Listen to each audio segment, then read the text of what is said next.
Welcome to the Phoenix Conversations, second chances, fresh starts and powerful new chapters.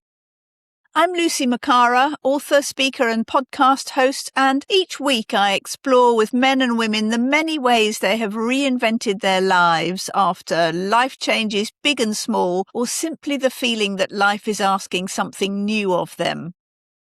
Whether this is the first time you've listened to this podcast or you're a regular listener, if you haven't already, I would really appreciate it if you'd hit follow and subscribe.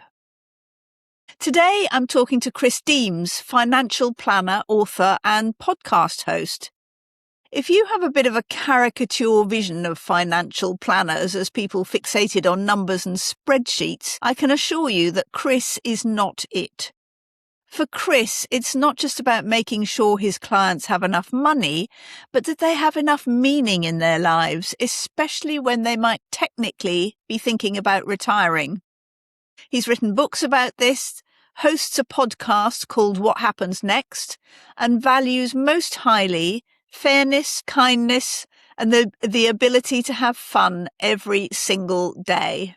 Hello, Chris. Thank you so much for joining me on the Phoenix Conversations. Absolute pleasure, Lucy. I'm really excited about having a chat. Me too. So, Chris, let's start at the beginning of your journey. What were you like as a child? What was childhood like for you? And did you have any ambitions you wanted to fulfill?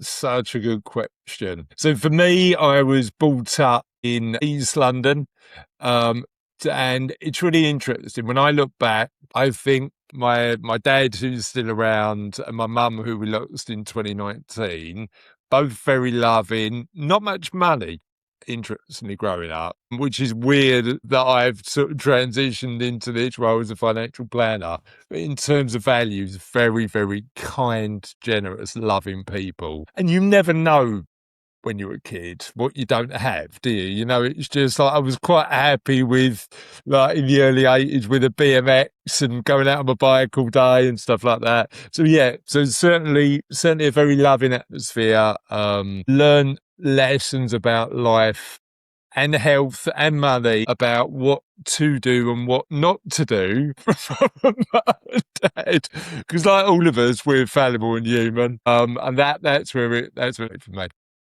I'm interested by that. So what did the what not to do consist of that you learnt as a child or teenager or whatever? I think my dad was normally pretty good with looking after his money. My mum was super generous, and very kind. But what's interesting was I think she focused on helping others, often in expense of herself. And I think getting that balance right for me has been really good. But also I think the story she told herself about money didn't help her. So she inherited money throughout her life and actually probably didn't save, invest, spend it in a way that was sustainable. And it's weird because I have so many conversations with my clients about actually money just being a tool to live the life you want. The things that I find important are the things my mum found important, which is really good relationships, building memories with the people you love and like, doing things that you love to do, helping others. So I think I actually share a lot more with my mum than I don't. But I think where I've probably tried to learn from my mum is how do you do it in a way that's sustainable, knowing that money actually is an important conversation worth having.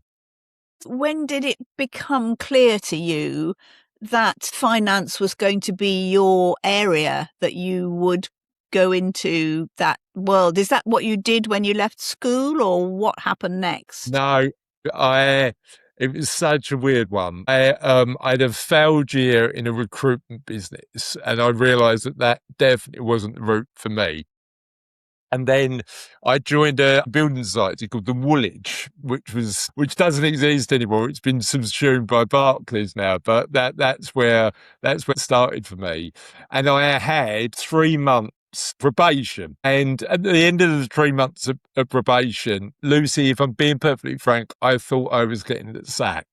And the reason being is because when I was just helping people on the counter, the tills never balanced. My tills never ever balanced. It was always like 42p out or just some random number. And there were always queues out the door, because what I was interested in doing is just getting to know people really well. So got to the end of the 3 months, and my probation ended, and I was in a meeting with the branch manager and the area manager, thinking this is me gone because my tills never balance, and clearly I'm not good at this job. And they went, clearly you should be on the tills. I was like, I love this job. I love speaking to people. I love understanding more about their lives. They went, you're not good at that job, but we're going to give you an office. And actually, the day I thought I was going to get the sack, I had my first promotion. So it was a really interesting experience. And the bit that I love isn't the money, it's the people. It's, having the opportunity to understand more about people's lives, be curious, because for me, curiosity is something that I absolutely love, and then helping people frame money in a way that helps them live the lives. So, Chris, do you think you would call that your first reinvention, really, from being somebody who was on the tills to being, well, actually, you kind of were. It wasn't you that reinvented yourself. You were reinvented by other people as a manager. Well, but I think the interesting thing, Lucy, is when I look at my life, you're never an island, are you? You're always reliant on people giving you insight, sharing ideas, and guiding you in the right direction. And I think I've been very fortunate that throughout my life and my career, I've met people that have supported, guided, helped me. I'm working with the clients who are in their 50s and 60s who have a real desire to give back. They're thinking about their lives and going, how do I help the younger generations, not only in their own family, but also outside, with the knowledge and wisdom that I've got? I think you do get to a point, and I was fortunate enough to benefit from people who are at that stage of their career throughout my life. Yes, that's very interesting. So you were kind of mentored to some extent at that point then. Yeah. And what was your actual role? What did they move you into rather than the functional kind of, here's your money, or, give me your money and I'll check it in? What did they transition you into? So it just evolved over time. So I started off opening accounts, and then it was advising on mortgages, and then it was more of the financial advice side. But that actually happened quite quickly. By 90, so I was 19 when it started. By 21, I became fully qualified, and I was a financial planner. So it was a really young age to start that career, but I absolutely love it. And again, not because of the money, because of the people. I think often what we actually trade in, I mean, for you it's money, for me it's books, is not necessarily the thing itself, but the way those things become a medium for opening up other people and showing them what they can do with their lives. That's a really great insight. I think all of us who have built businesses and had careers of note, I think it all starts with the desire to help, doesn't it? And I know it does for me. So, as you say, the medium might be different for a lot of us, but that passion to help others in your unique way is where it starts from for me. Yeah. And how long did you stay at the Woolwich then? I was there for 4 years, and then I had a number of corporate jobs. My last one was with AXA, and that was nearly 17 years ago now. So I set up my own business 16 and a half years ago, which was a weird journey in terms of that, because I was in my early 30s, went home to my wife and said, I think if I don't start my own thing now, I'm never going to. And she went, definitely don't do that. Definitely don't do that. And I went, why? why not? She went, and it's interesting because I look back at those conversations, and we both had good jobs. We had careers that we enjoyed, but there was something in me that said I'd never be able to live a life I want using the values that I've got in my own way if I had stayed in a corporate role. So I said to Cassie, I'm going to do this. She went, I'm going to back you, but bear in mind that this is a risk. And I was like, okay. So I went upstairs, and Charlotte, who's 22 now, um, uh, and was 5 at the time, I said to her, as enthusiastically as possible, Lucy, Dad's going to leave his job, out of business, burst into tears. And I was like, oh no, what have I done? What have I done? And I went, my darling, what's the matter? And she looked at me, Lucy, and went, Dad, who's going to pay for the holidays now? And it was weird because that first couple of years, 2.5 years, it was really difficult starting and launching a business, particularly where you're trying to make sure that you're building a business where people trust you with their life savings, and all you've been is in corporate. But yeah, that was probably one of the best career and life decisions I ever made.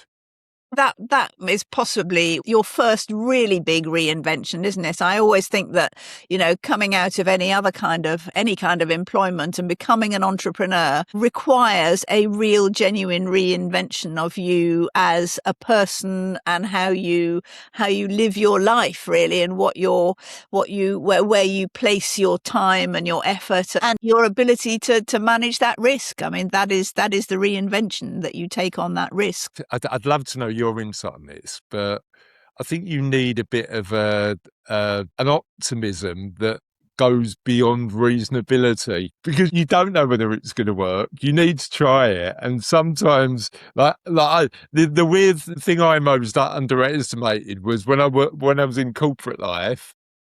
I had an IT department, and suddenly it was me, and I was the IT department. And now now the business has grown a bit. We've got people who help us with all this sort of stuff, and all of the admin I took on, and then I had to do my accounts, and it was all this stuff that I really underestimated that was just done for me when I was employed. But it really challenges you to learn, develop, and grow in a way that no other experience, I don't think, has given me. And you get to that point where you go, I can see that it's working now, and I've survived. Yeah, that journey for me has always been an interesting one. And how long did it take you from when you started your own business, you sat down behind your own desk for the first time, to actually feel that, yes, this is working, it's going to be okay? Yeah, I mean, it wasn't a desk; it was my kitchen table when I first started. But I think uh, there's a bunch of different milestones. It took me about 3 months to get my first client, and I was out and about speaking to loads of people, and we had savings, so I used that to start the business. Turning point was when I started earning as much as I did in the corporate job. And I thought, actually, this now is the transition point where we can start to continue to grow. And that took 2.5 years. And then it's like, how do we make sure that this is sustainable? Where do we continue to grow it? All that sort of good stuff. I think 2.5 years is a very reasonable amount of time, and what you should expect as a minimum when you start your own business. So I think that's Yeah. that's very creditable, and your daughter and wife should be very proud of you. Well, now they are, but the weird thing is, there was probably a lot of self doubt in that 2.5 years. I mean, I probably gave up or wanted to give up and never did. It's a weird one, isn't it? I kept on thinking about what Charlotte said to me, and said, I'm thinking, I can't let her down. I can't let her down. But yeah, probably 8 or 9 times during that period, and I don't know what kept me going. I don't actually know. I still couldn't put the finger now, and it feels like, a lifetime away. I don't know what just kept me going and just said, right, I'm going to make it work. I'm going to make it work. But, thankfully it did. Yeah, no, that's so interesting because presumably in your area, you could actually have gone back into corporate and gone and looked for jobs that would still have been available to you. You hadn't burnt all your boats by starting your own business. Yeah, it was always an option to look for a job, but then I think the weird thing for me is, and this is one of the turning points for me of wanting to start my own business. I remember going into the office one day and they had this mural with our values on the wall, and it was a big corporate. Um, and I wasn't convinced that the values they had on the wall were number one, mine, or number two, they actually believed. I think it was a bit more of a, four people went in a meeting room and said, what should our values be? And we're just going to tell everybody that that's our values. And actually what I wanted to do, I think this is why a lot of people start a business. You just want to align the work you do to what you believe about the world, right? So that, for me, every time I thought about getting a job, it's like, I think got prescribed to values that aren't what I believe about the world, and am I prepared? And it's all a trade-off. I get that some people want to do that and are comfortable in that environment. For me, it was that, am I prepared to make that trade-off? And every time I looked in the mirror and asked myself that question, the answer was always no. Interesting. Very interesting. So, but Chris, you clearly are not a typical financial advisor. I mean, you've written books, you've started podcasts. That's not normally what financial advisors do. So where, what happened first? What was your first step into a kind of different way of doing things? Lucy, for me, it always comes from a desire to learn. So I wrote a technical book years ago on pensions that you can find somewhere if you'd like to, cure your insomnia. But my first passion book and my first podcast actually came from a really personal motivation. When I was turning 40, I was walking down a road in East London and got approached by a homeless guy. And he said to me, have you got any cash? Because I'm struggling. And I didn't. I had my card, but I hadn't carried cash for a couple of years.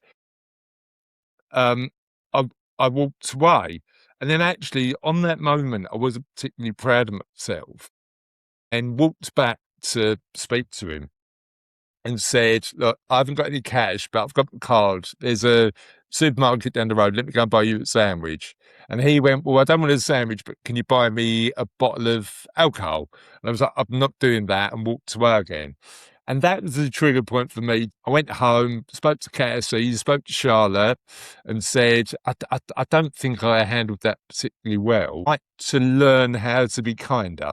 I'd like to learn how to be kinder. And I love, and I know you do as well, I love the opportunity to speak to people, interview them, and get insights that I can apply practically in my own life. I'm on a lifelong learning journey that I don't think will ever stop for me. And so what we did is started a podcast called The Kindness Project. And really it was an excuse, Lucy, for me to interview people, phone you up, go, right, I can learn from you, you're really interesting, without sounding really weird. And because once you've got a podcast, you can do this sort of thing, can't you? So the other desire I had was Charlotte was 13 and I was really worried about being a dad. So I think in the early years, the dynamic is your dad, but the teenage years I'd never navigated before. So part of it was me wanting to learn to be a bit kinder. Part of it was for me to be a better dad. But the podcast did really well. Again, like all of these things, when it first started, I remember 3 weeks in, Russ, who's my brother who does all their technical stuff, I went, how's the podcast going, Russ? He went, we've had 7 listeners. And I went, great. I could go out and shout at more than 7 people. This isn't an audience, is it? Clearly. But within a year, we were on Spotify's top 10 happiest podcasts in the world, and our numbers really went up. And it gave us a platform to celebrate a positive message, but also write a book that then shared a story of being my journey to be a bit kinder and go from there. And then with the new one, the What Happens Next podcast, it all comes out of a desire for me to learn and for me to really understand and share insights from amazing people who have been where I'm going, but in a desire to help others. I like looking for the golden thread in people's lives and reinvention journeys, because I think however much people reinvent themselves, there's always something absolutely solid that runs through their lives and through the different things that they do. And I think with you, it's hard to quite decide whether it's just wanting to help people or wanting to be kinder, or whether that is actually exactly the same thing. But it seems like everything you've done has been motivated, and that's your personality that runs through your story. Yeah. I think the weird thing is I'm still a massive work in progress. We all. So yeah, it's true. So I think that, that desire to help and be a bit kinder, and, some days I am, some days I'm not, some days I get it right, some days I turn around and go, what have I actually learned? But if I could just incrementally get better, that's my desire, really. Let's just go back a bit again. So you started the podcast, and that really must have been a reinvention too, because although obviously you're still running your financial services business, this sort of layer above it of talking to people and podcasting was a whole different way of looking at the world and dealing with people, in fact, talking to them about their lives.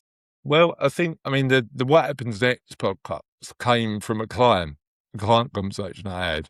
So I had a client come to me 3.5 years ago now and said, you need to tell me I've got enough money to stop work. And I was like, okay, great. Help me understand where you are in your life that makes you think about that. And he said, I'm senior engineer, car company, and I used to enjoy work, but now I'm sort of now in a position where the job involves less of what I enjoy, which is engineering, and more HR and management, which I don't enjoy. And so I said, okay, we can build your plan. We can make some assumptions. We can work out whether you've got enough. And when I told him he had enough, he said, right, I'm putting my notice in today. And he was fine. I took a sharp intake of breath, Lucy, and said, money's going to be fine, but what are you going to do with your time? How is that going to change? Because at the minute you're doing 50 odd hours a week in this job, and I get you don't enjoy it, but how are you filling that gap? And he went, oh, don't worry, I've got it sorted. I've got loads of DIY to do in the house. Mike, if I'm honest, I don't think this is a plan for the next 30 years. And he went, well, look, when I'm done with all the DIY, I'll let you know. It took him 2 months and 2 days, and he phoned me and said, I'm now building model airplanes. Do I need to get a life? And that, for me, there's always a trigger point where you go, knowing you've got enough money solves one problem. And, knowing you've got enough allows you the freedom to do some of this other stuff. But it's not enough as a life plan just to have the money. You need to think about where purpose and meaning comes from in your life. And the Greeks used to call it, it's really interesting, the Greeks used to look at well-being in 3 buckets. So Aristotle used to talk about this, the Greek philosopher used to talk about this quite a lot. They used to talk about hedonism, doing the stuff you love to do. And when we think about making change in our 50s, 60s and beyond, what we're told is just do the fun stuff, just travel, just enjoy yourself, just rest, what often a lot of people underestimate is the need for us to do eudaimonia behavior, like do stuff that gives us purpose, meaning, gets us up in the morning, adds value to the world. And then the other element is charonic well-being, and that's what gives us awe. So what makes us feel, for me, it's often a walk in the forest or being at a music festival and sharing a experience. And I think when I think about what well-being looks like for me, it's a combination of those three things. And what happens next for me is often about we tell people at a certain stage in your life, you haven't got to worry about those other bits of well-being, just do the stuff that you love and helps you relax. But actually, we need meaning and purpose as humans. So actually, I think you're in the reinvention business now. And it's not just about reinventing people financially, but it's about reinventing people when they finish a certain period of their life and helping them. So do you actually sort of give advice, do coaching, kind of do the help that people need to get them moving into the next stage? Is that part of what Comes Next is about? Yeah, so we've just started to do that, funny enough. So we've got a workshop that we're running in London in September to help people navigate that stage. I'm helping with the financial planning side, but I'm running it with a lady I've known for a number of years. Funny enough, I interviewed her originally to give me an academic perspective on kindness because she's a leading positive psychologist. She's a lecturer at Cambridge, and she can actually help people transition through the psychological elements of that next chapter. So the idea is that we're going to be running a face-to-face course. We've got an online webinar to help people as well and helping them transition. Now, how that's going to evolve, I don't know yet, is the answer. But certainly we've had really good feedback, both about the What Happens Next book and the work that we're trying to do to help people navigate the next stage of their lives. So is the event going to be called What Happens Next as well? What Happens Next Day One, it's called, because Lucy, you and I know that transition never ends because we're always learning and we're always on a journey. But if we can give people enough insight just on that day to help people go, this is what I actually want my next chapter to include, that's what I'd love to help with. Well, Chris, you're obviously giving lots of advice to people who are facing change in different ways. But if there's anybody just out there listening today, listening to us talk, and they are facing change, either something that they didn't choose but is happening to them, or they've just got that feeling that, something needs to change to make their lives more sustainable or something they really want to be, what would your one piece of advice be to them? Great question. I'm actually I'm gonna be really cheeky and pinch two, but only because one of them's yours. And I love the reflection you gave to me when we had a previous conversation about just take the time to reflect about what you actually want, because I think that's super important. But I'd use a framework. When I wrote the What Happens Next book, I thought it was really important just people had a framework to use. And we use NEXT as a way to do that. So N stands for navigate, work out where you want to be. E stands for evaluate, work out where you are now. I've used a bit of poetic license here, stands for execute, take the action to get you a little bit closer. And then track allows you to work out where you are, but understand that process of change is unlikely to stop. So it's a cycle that you continue. It's a really great book that I love by Anne Laurie called Tiny Experiments. So what I do is just do loads of tiny experiments to work out what you really want to include in the next chapter of your life, and actually what you do that you don't want to include, because those failures, for want of a better phrase, are also learning opportunities to design the next chapter. So that's very intriguing. Just before we finish, tell me what one of those experiments would look like. What is an experiment to do that? That's a really good question. So in the What Happens Next book, we talk about well-being in a bunch of different areas. I will share an experiment that I did on my life. I now take Fridays off. Fridays I don't do any work, and actually I probably do because it gives me the opportunity to reflect and think and journal. But it's not actually day-to-day client work.